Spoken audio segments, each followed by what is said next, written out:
चलिए आज जिंदगी के एक बहुत बड़े रहस्य को समझते हैं। एक ऐसी शक्ति जो हम सबके अंदर है और चुपचाप हमारी किस्मत को, हमारी दुनिया को आकार देती है। समझते हैं कि इस अंदरूनी शक्ति का इस्तेमाल कैसे किया जाए। तो इस सफर की शुरुआत एक ऐसे सवाल से करते हैं जो शायद हम सबने कभी न कभी सोचा होगा। आखिर ऐसा क्यों होता है कि कुछ लोग कामयाबी की सीढ़ियां चढ़ते ही जाते हैं जबकि दूसरे बस संघर्ष करते रह जाते हैं? देखिए, इसका जवाब बाहर की दुनिया में नहीं है, किस्मत में या मौकों में नहीं। असली खजाना तो हमारे अपने मन के अंदर ही है और उसे काबू करना ही कामयाबी की असली चाबी है। इस फर्क को समझने के लिए ना एक बहुत ही जबरदस्त उदाहरण है। एक चुंबक वाला लोहा और एक सादा लोहा।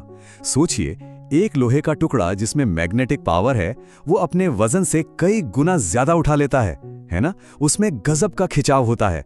और वहीं दूसरी तरफ एक सादा टुकड़ा वो एक पंख तक नहीं उठा पाता। बिल्कुल यही बात इंसानों पर भी लागू होती है। एक इंसान आत्मविश्वास और यकीन से भरा होता है तो दूसरा डर और शक से। तो सवाल ये है कि ये चुंबकीय शक्ति, ये पावर आती कहां से है? इसका पूरा राज पता है कहां है? हमारे मन के दो हिस्सों में, और वो कैसे काम करते हैं इसे समझने में। हमारे मन की जो पूरी ताकत है ना, वो दो हिस्सों में बटी हुई है। लेकिन जैसे कि आप देख ही रहे हैं, ये कोई 50-50 का बंटवारा नहीं है, बिल्कुल नहीं। असली ताकत का मतलब 90% हिस्सा सिर्फ एक ही जगह पर है। इसको ना एक बड़े जहाज की तरह समझिए। हमारा जो चेतन मन है, जो लॉजिक से सोचता है, वो है जहाज का कैप्टन। वो सिर्फ ऑर्डर देता है। और हमारा जो अवचेतन मन है, जो भावनाओं पर चलता है, वो है इंजन रूम में काम करने वाली विशाल टीम। ये टीम सवाल नहीं करती, बस कैप्टन का हर हुक्म मानती है। और यही सबसे जरूरी बात है। हमारा जो अवचेतन मन है वो बहस नहीं करता। वो सही, गलत, अच्छा, बुरा कुछ नहीं सोचता। उसे चेतन मन से जो भी ऑर्डर मिलता है, जो भी सुझाव मिलता है, वो उसे सच मान लेता है और उसे हकीकत बनाने में लग जाता है, बस। तो अगर हमारा चेतन मन कैप्टन है तो सवाल ये उठता है कि हम अपने जहाज को अपनी मंजिल तक ले जाने के लिए सही ऑर्डर दे कैसे?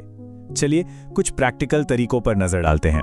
अपने इस कर्मी दल को, यानी हमारे सबकॉन्शियस माइंड को सही कमांड देने का एक बहुत ही सीधा और पावरफुल 4 स्टेप का तरीका है। सबसे पहले एकदम साफ साफ तय करें कि चाहिए क्या। दूसरा, उसकी अपने दिमाग में एक पूरी पिक्चर बना लें, एक मेंटल मूवी। तीसरा, और ये सबसे इंपॉर्टेंट है, उस कामयाबी की खुशी को अभी इसी पल महसूस करें। और आखिर में बस इस बात पे पूरा यकीन कर लें कि ये काम तो हो चुका है। और पता है ये विजुअलाइजेशन की तकनीक काम क्यों करती है? क्योंकि हमारा जो अवचेतन मन है ना, वो असली अनुभव और एक बहुत ही गहरी कल्पना में फर्क ही नहीं कर पाता। उसके लिए किसी चीज को पूरी शिद्दत से महसूस करना और उस चीज का सच में होना एक ही बात है। वो लॉजिक नहीं, सिर्फ इमोशंस की भाषा समझता है। और इसको करने का एक बहुत ही खास वक्त भी बताया गया है। सोने से ठीक पहले के वो पल जब हम हल्के हल्के नींद में जा रहे होते हैं, तब हमारे चेतन मन का गार्ड थोड़ा डाउन हो जाता है। उस वक्त जो भी हम सोचते हैं, जो महसूस करते हैं, वो सीधा बिना किसी रोक टोक के हमारे अवचेतन मन तक पहुंच जाता है। अब इन अंदर की तकनीकों को असल जिंदगी के नतीजों से जोड़कर देखते हैं, क्योंकि एक सीधा सा नियम है, जैसा हमारे अंदर चल रहा होता है वैसा ही बाहर भी दिखाई देता है। देखिए, हमारे सोचने का तरीका ना आमतौर पर 2 में से एक ढर्रे पर चलता है। एक है रिएक्टिव माइंडसेट। ये लोग मानते हैं कि हालात उन पर हावी हैं। वो सोचते हैं, अरे ये तो एक प्रॉब्लम है, या मेरी तो किस्मत ही खराब है। दूसरी तरफ है क्रिएटिव माइंडसेट। ये लोग मानते हैं कि वो खुद हालात बनाते हैं। वो सोचते हैं, अच्छा इस प्रॉब्लम का सोल्यूशन क्या है, या मैं अपनी किस्मत खुद बनाऊंगा। और हमारा यही चुनाव तय करता है कि हमारी बाहरी दुनिया कैसी होगी। ये सब कुछ एक बहुत ही बुनियादी नियम पर काम करता है, जिसे कहते हैं विश्वास का नियम। इसका सीधा सा मतलब है, हमारा चेतन मन, हमारा कैप्टन, जिस भी बात पर पूरी तरह बिना शक के यकीन कर लेता है, हमारा अवचेतन मन उसे एक ऑर्डर मान लेता है और उसे हकीकत में बदलने के लिए अपनी पूरी 90% शक्ति लगा देता है।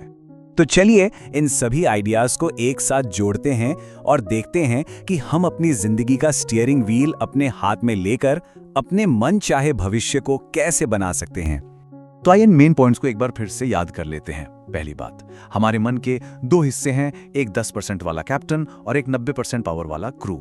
दूसरी बात, ये पावरफुल क्रू कोई सवाल नहीं पूछता, बस ऑर्डर फॉलो करता है। तीसरी बात, इसको ऑर्डर देने का तरीका है विजुअलाइजेशन और फीलिंग।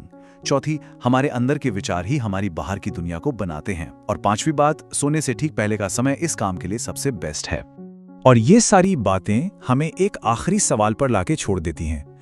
एक नई हकीकत बनाने की जो प्रक्रिया है वो किसी बड़े खास दिन शुरू नहीं होती। वो आज रात एक छोटे से विचार, एक छोटी सी फीलिंग से शुरू हो सकती है। तो सवाल बस इतना है कि आज रात हम अपने मन में अपने भविष्य का कौन सा बीज बोने वाले हैं।